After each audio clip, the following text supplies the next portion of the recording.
God, you're so dense. It's about the inheritance, duh. Hurry up and hand it over already. She barged in as soon as I opened the front door. It was my Sael, Linda, chattering away in high spirits at her own pace. We weren't exactly close, so why now?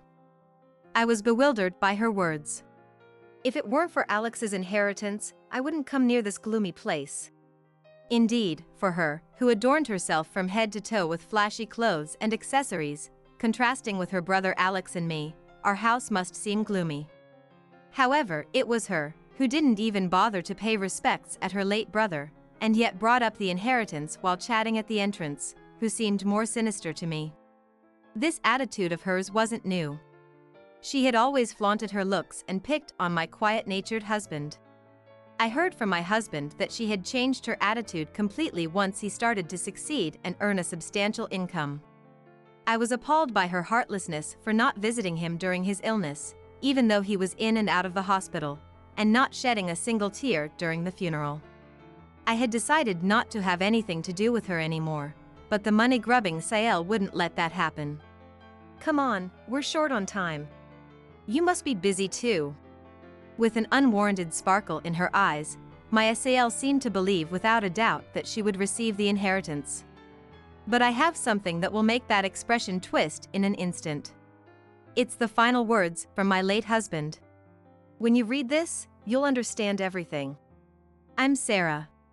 In my mid-60s and already a widow, I've been leading a modest life without stretching beyond my means. It's been about a month since I lost my beloved husband. The worsening of his chronic illness, which we had been dealing with for years, was the cause. We met and got married when we were both in our 40s, and we have no children. Losing him after supporting each other for 20 years together was quite a blow. I wondered if I should follow him, thinking about it cowardly, but I lacked the courage. Besides, Alex had repeatedly told me, no matter what happens to me, I want you to keep living without giving up. You're an independent and wonderful woman, so I couldn't ignore his words, now turned into his last will. Life changed drastically after my husband passed away. I watched him pass away in the middle of the night at the hospital, then immediately met with the funeral director, and the procedures flowed smoothly. The time spent grieving and reminiscing about my husband was only possible during this moment. My sister and her husband, as well as many others, encouraged me and helped with the funeral preparations, and somehow I managed to get through this tumultuous month. Honestly, I hardly remember this time, but later, my sister told me, "You conducted yourself admirably as the chief mourner. Alex must be resting in peace knowing that," she said. I was disoriented by all the firsts and was always on edge, and there were times when my health deteriorated for a few days, but it wasn't all bad. More people came to the funeral than I had anticipated. Alex had worked for a nationally renowned company and was a senior executive at the head office, so I expected many people I didn't know to come. However, the people from the company who attended the funeral spoke highly of my husband's character, some even shedding tears as they bid him farewell.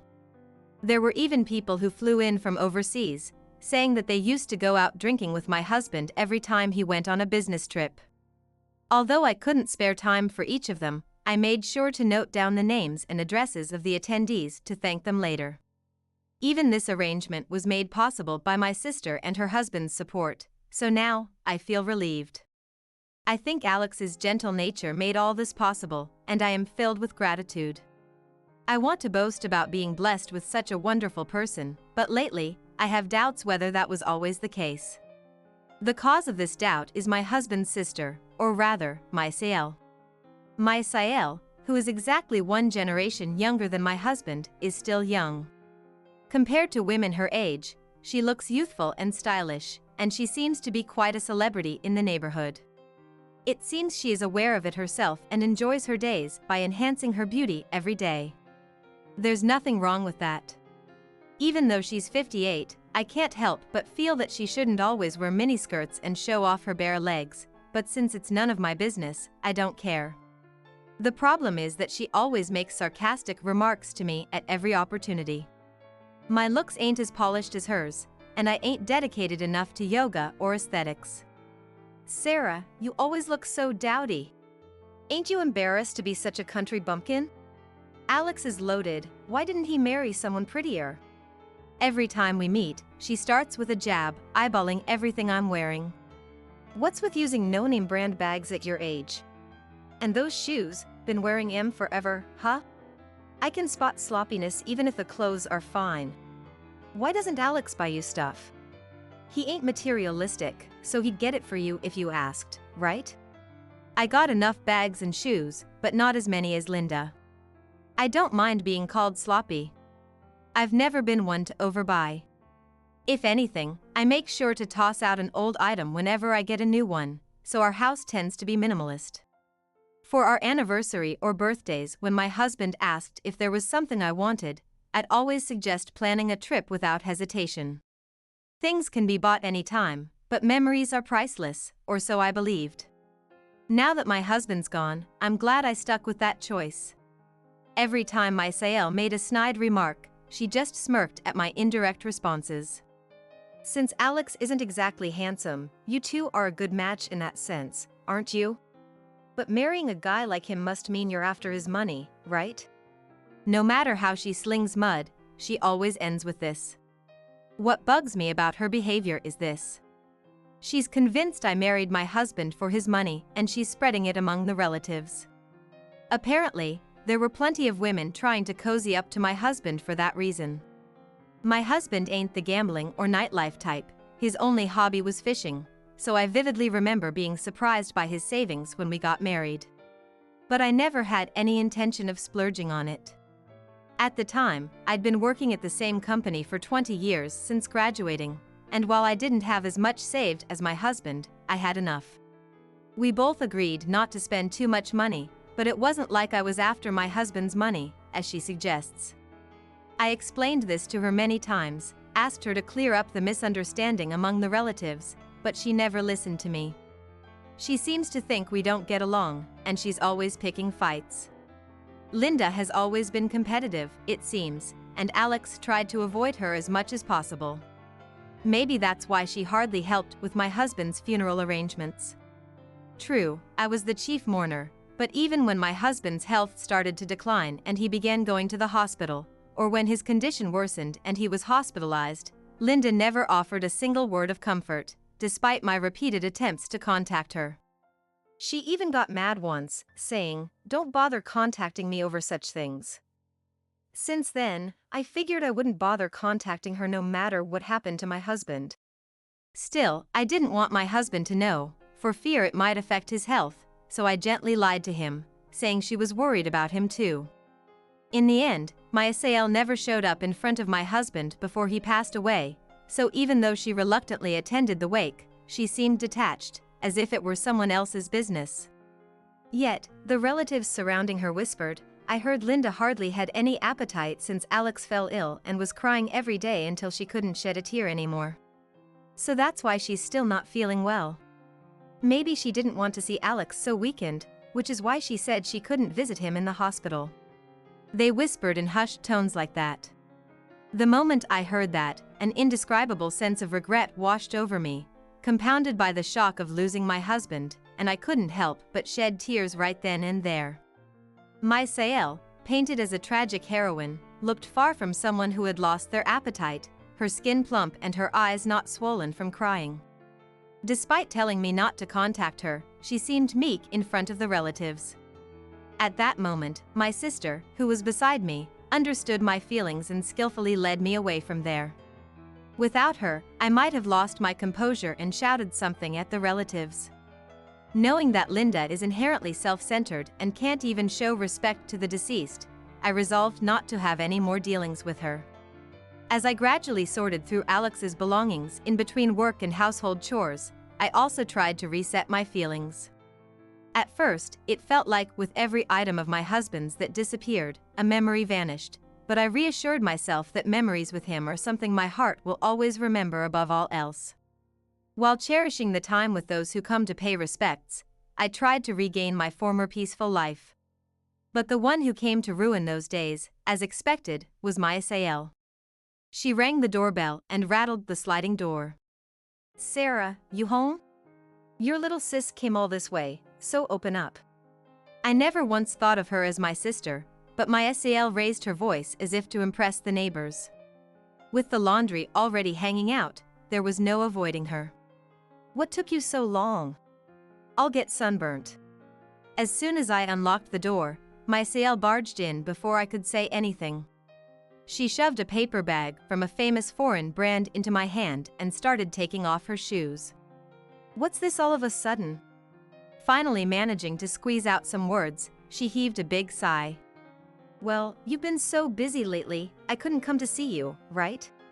I thought you might be feeling down, so I brought something nice. With that, she snatched the paper bag she had handed over before, and while still standing there, she pulled out its contents. The accessories, perfume, and fancy-looking pastries that she usually wears were all things that didn't seem fitting for me right now. Does she think I'll be delighted to receive this? And today, my SAL has been unusually kind. Sure, I've had my moments of being tough on you, Sarah, but hey, you were the one chosen by my only brother, right? I didn't want to give these to some money-grubbing hussy. But seeing you at the funeral, Sarah, made me think otherwise. You can't shed that many tears if you don't truly love Alex, and you wouldn't give a speech with messy hair unless you were willing to throw away others' opinions, right? She must not have a habit of complimenting people regularly. Even when she tries to please me, she always comments on my appearance or behavior. But her gaze towards me was somehow passionate, as if she had just met someone she deeply respected. Despite my bewilderment at my SAL's unusually changed attitude, she kept uplifting me with her words, even though I was just standing there bewildered. Feeling increasingly suffocated being around someone whose thoughts I couldn't understand deep down, I gently conveyed, "I'm sorry. I haven't settled down to sort out the belongings yet." In response, Linda, with widened eyes, directed her usual cold gaze towards me and exclaimed, "You're really dense, aren't you? Do you think I came here just to see your gloomy face? What about the inheritance? Don't play dumb with me." Well, as she made a gesture with her right palm facing upwards, I was puzzled. Do you have any idea how long I've been waiting? I have a rough idea of Alex's earnings, so I can roughly estimate the total amount of inheritance I can get. It's pointless for you to try to cheat me. Hurry up and hand it over. If you plan to deceive, I'll call the lawyer and the police. I'm not playing dumb. We have a lawyer properly handling the division of assets, so there's no deception involved. Don't play innocent. Half of the inheritance is my share. It's half between you and me, right? I tilted my head in confusion at my SAL, who was yelling with her face turning red. First of all, regarding the distribution of property, it is best that those who are brothers and sisters of an individual should be divided into 1/4 of the total amount of the estate, and if there are more people, that amount should be further divided into equal parts. Since my husband and my SAL were two siblings, normally 1/4 of the money would go to my SAL. However, my husband had been talking about it since before his passing, pondering over what to do. And for good reason, it seems she had been making fun of my husband's appearance since childhood and, along with our parents who only doted on beautiful her, had been bullying him. To turn the tables on that, my husband studied hard, attended a national university with scholarships and part-time jobs, and got a job at a major company, eventually climbing the corporate ladder. My husband only talked about himself so much, so he must have had a dark life until then. Certainly, there's no one who wouldn't worry about an inheritance going to one of the culprits. About that matter, I advised that ultimately, it's up to the person themselves to decide. In the end, I only learned of my husband's answer after he passed away. Linda, who didn't know about any of this, changed her attitude from earlier and started berating me. For a wife like you to take most of the inheritance, you're definitely a gold digger too. I always thought it was suspicious for you to marry that plain man after turning 40. There's only one reason to spend your life with someone who has nothing but money. If you listened quietly, what happened to love? What happened to values? In the end, it's all just empty talk. If I give you half of your share right now, I'll disappear, so hurry up and hand it over. The gifts and sweet words were apparently meant to strip away the assets my late husband left me. Since she had been treating me as her enemy in every possible way, I had somewhat expected there to be something behind it. Moreover, since she was shouting boldly, I realized that her ethics were extremely lacking. I wondered what my husband, quietly listening in heaven, would think, so I asked her to wait there and decided to show her a certain paper. As soon as she heard that, her eyes sparkled, and she immediately began to spout nonsense like, "You really are understanding," or "Let's go to a delicious French restaurant with that money next time." To avoid being swept away by her pace, I didn't respond to her and handed her something from the back of the room. "Here you go, from Alex. I'll give you this." What I handed her was my late husband's final letter, in other words, his will. Realizing that, my SAL quickly unfolded the folded paper and began to read it immediately. Her symmetrically arranged eyebrows. "What do you mean?" I didn't know. The reason I didn't know was because I never bothered to see him. Words were almost at the tip of my tongue, but she collapsed weakly, and I knew they wouldn't reach her. The will stated, my husband was leaving all his assets to me. As a final gesture of gratitude to the wife who had supported him both mentally and physically, and with whom he had spent a peaceful and fulfilling life, he wrote an impassioned statement about giving everything he owned to me, too embarrassing to read aloud. Although the main goal was not to give my SAL a single cent, reading this made my eyes well up with tears, knowing that my husband had been thinking of me even during his illness. In other words, she won't receive a single penny. The answer was clear, but whether my SAL couldn't accept reality or not, she muttered, "What do you mean?" while staring into space. Linda, with a pale face, didn't respond to anything I said, so I half forcibly closed the door and locked it, pushing her out of the entrance. The faint shadow of my SAL, visible through the glass of the door, drifted away, swaying from side to side, dragging her body as she moved farther away. After feeling relieved that everything would be fine once I read the will, the next day at noon, I received a call from her. "You know, I never thought you were such a wicked person. You really fooled me." Even over the phone, my SAL's fury was palpable, sending shivers down my spine for a moment. But I hadn't done anything wrong, and being called wicked by her was uncalled for. So, I tried to gather myself to say something, but my SAL beat me to it. "You think you can just push me aside like that? Well, guess what? Your face is gonna twist in agony from now on. It's my punishment for making me angry. Even if you get down on your knees, I won't forgive you." I could vaguely understand she was talking about the inheritance, but I couldn't grasp what she meant by me feeling pain or kneeling down. Thinking I was faltering in my response, Linda started laughing loudly, almost breaking the sound barrier. "See? It's too late for apologies.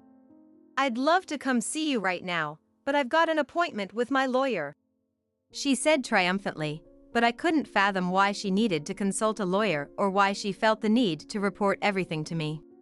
If she had time to bother me, she could have just gone to yoga or a spa as usual. As I pondered vaguely, she shouted, "Don't you get it? You're clueless. Talking to you just frustrates me, you beauty's worst enemy. I'm not satisfied with the inheritance split, so I'm preparing to sue. I don't know if you two whispered behind closed doors, but it's outrageous for a mere daughter-in-law to take everything. It's against the law. If you think I'll stay quiet after seeing Alex's will, you're dead wrong. Using a sick husband just for your own gain is despicable. I have the right to inherit, so I'm gonna fight for it." It seemed my SAL was convinced that I was trying to hog all the inheritance. So, I couldn't stay silent, knowing she had instigated my husband to write the will. "Even if you go, it'll be a wasted trip." Alex himself handed the will to his lawyer.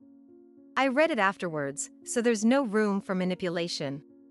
Plus, the lawyer said you have no right to claim the inheritance.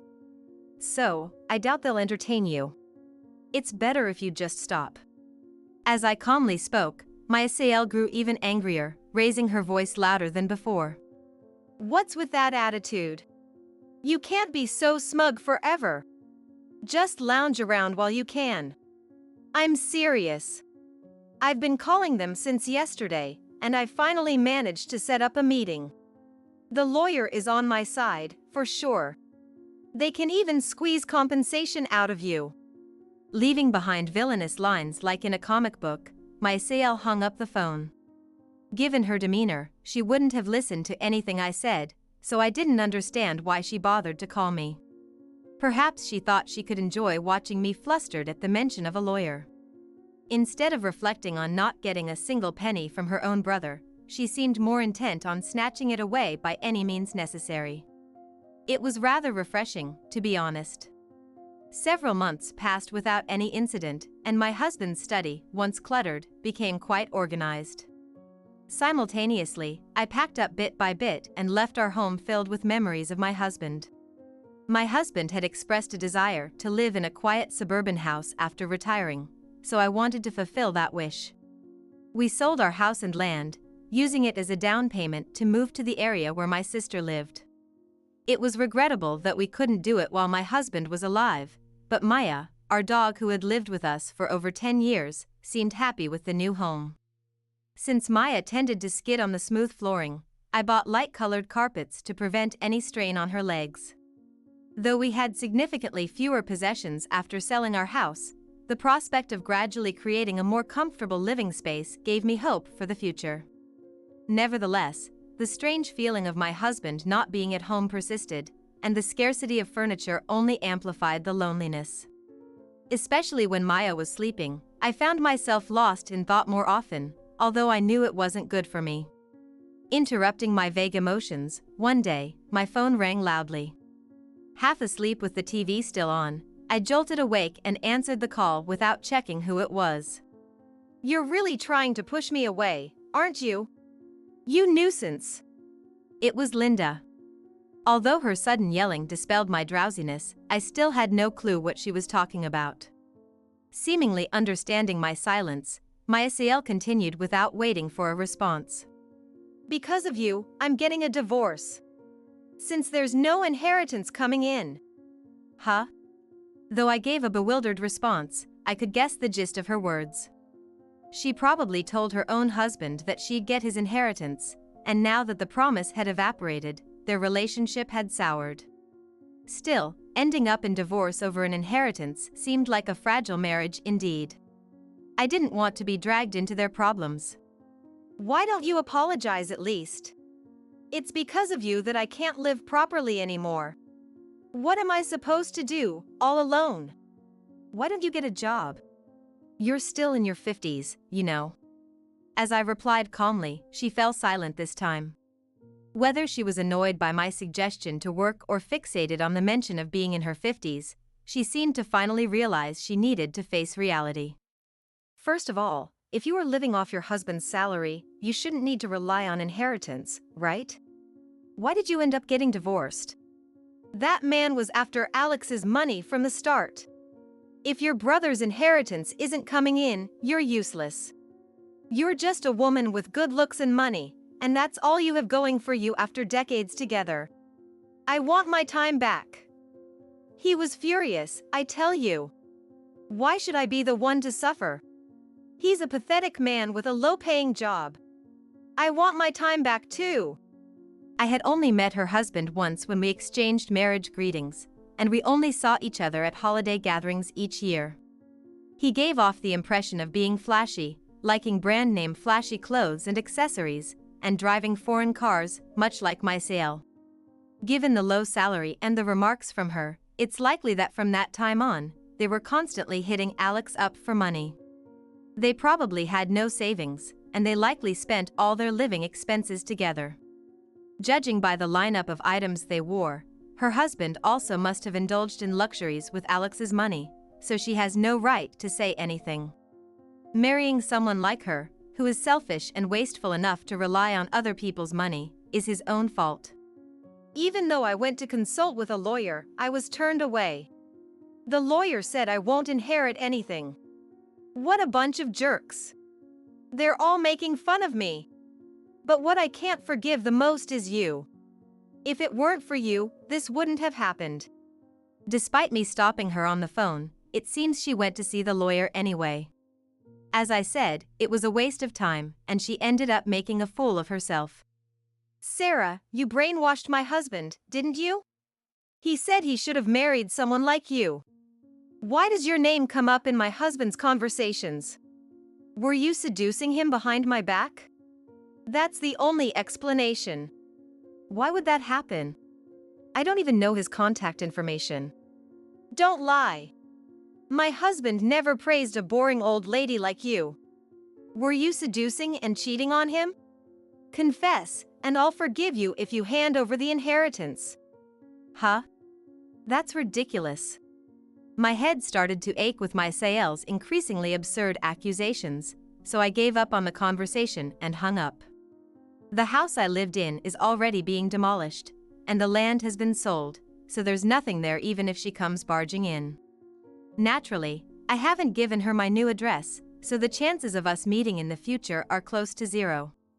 Just to be sure, I set her calls to be blocked right away, and I decided to move forward and live in peace. After that, about half a year passed, and I got used to my new life with Maya, the dog. I go out to eat with my sister and her husband once or twice a month, enjoying fulfilling days. Sometimes, at my sister's suggestion, we have meals in my place, so my husband would probably be pleased. Thanks to regular checkups, there were no abnormalities in the results of the health checkup I had before, and there are quite a few convenience stores in this area, so there were hardly any anxieties in my daily life. If I had to say, maybe it was the call from the city hall a few months ago. It seems Linda, who divorced and had no savings, visited the city hall to apply for welfare. At that time, it seems they told her that she wouldn't be eligible for benefits if she had relatives who could take care of her, but all the relatives who used to surround her unanimously refused to support her. They must have known about my Sael's extravagant lifestyle. It seems she became isolated from her relatives because of that.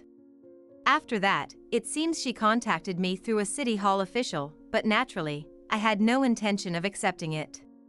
If she had been on good terms with my husband while he was alive, it might have been different, but she and her ex-husband got together just for the money, and she didn't even behave properly at the funeral, so there's no reason for me to do anything about it now.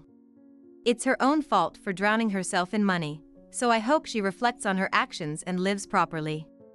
I don't know what happened after that. According to rumors, she caused trouble at the workplace she finally found and resigned quickly, or the neighbors of the house where she lived realized they hadn't seen her ex-husband around anymore, so they figured out about their late divorce and moved out. It was a mix of truth and lies. No one around me knows how she is living or where she is, and I myself lost interest over time. Regaining peace of mind, I cherished my time with Maya even more than before. Just like my husband, Maya, who was originally a quiet dog, stopped barking as she aged, which made me worry a little. My sister, who has always loved dogs, seemed to have developed a soft spot for Maya, and one day, she suddenly contacted me saying she got a puppy. Excited, when I went to my sister's house, I was greeted by a small puppy. Instantly, Maya's eyes lit up as she approached the puppy and happily watched him hopping around. I smiled as I watched the scene, hoping that this puppy would become a good friend for Maya.